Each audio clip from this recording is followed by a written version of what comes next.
एक चोर के द्वारा बेकरी शॉप से रसगुल्ले चोरी करने की एफआईआर दर्ज करना थाना इंचार्ज को भारी पड़ गया। अब आला अधिकारियों ने एफआईआर दर्ज करने के बदले थाना प्रभारी को नोटिस भेजकर स्पष्टीकरण मांगा है। यह अजब गजब घटना जबलपुर जिले के सिहोरा तहसील में सामने आई। सिहोरा के वार्ड नंबर 10 मुखर्जी वार्ड में बेकरी की दुकान से एक युवक ने रसगुल्ला चुरा लिए थे। इस घटना का सीसीटीवी फुटेज सामने आने के बाद दुकान संचालक ने थाने में एफआईआर दर्ज करा दी, लेकिन भारतीय न्याय संहिता के नए नियमों के तहत 5,000 रुपये से कम की चोरी की कोई रिपोर्ट नहीं हो सकती। नियमों की जानकारी न होने के चलते थाना इंचार्ज द्वारा दर्ज किया मुकदमा उनके गले की फांस बन गया है। सिहोरा के वार्ड नंबर 10 में रहने वाले देवकरण विश्वकर्मा अपने बेटों के साथ मिलकर बेकरी शॉप का संचालन करते हैं।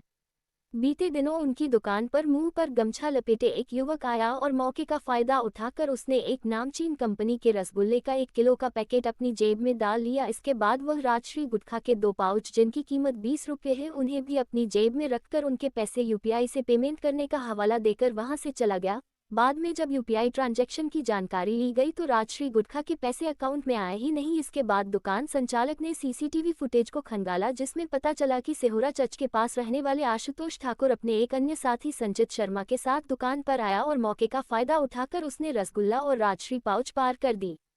बेकरी संचालक ने पुलिस को बताया कि दुकान के काउंटर पर आए युवक ने जिस रसगुल्ला के 1 किलो के पैकेट की चोरी की है उसकी कीमत 125 रुपये है। इसके अलावा राजश्री के 2 पाउच भी युवक के द्वारा चुराए गए हैं जिनकी कीमत 20-20 रुपये है। इस तरह चोर ने कुल 165 रुपये की चोरी तो की, लेकिन उसकी यह चोरी भी सीसीटीवी में कैद हो गई।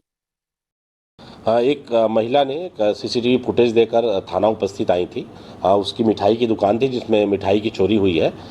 इसमें हमने थाना प्रभारी को ये भी निर्देशित किया है कि जो नए कानून है उसमें 5,000 रुपये तक की चोरी के नीचे इसको असंज्ञेय माना जाता है। तो किन परिस्थितियों में इसमें एफआईआर दर्ज की गई है उसकी परीक्षण कर लें और इसकी जांच की जा रही है और इसमें उसके पश्चात जो कानूनी प्रावधान है उसके तहत कार्रवाई की जाएगी। लगभग कितनी मिठाई थी, कितनी की चोरी?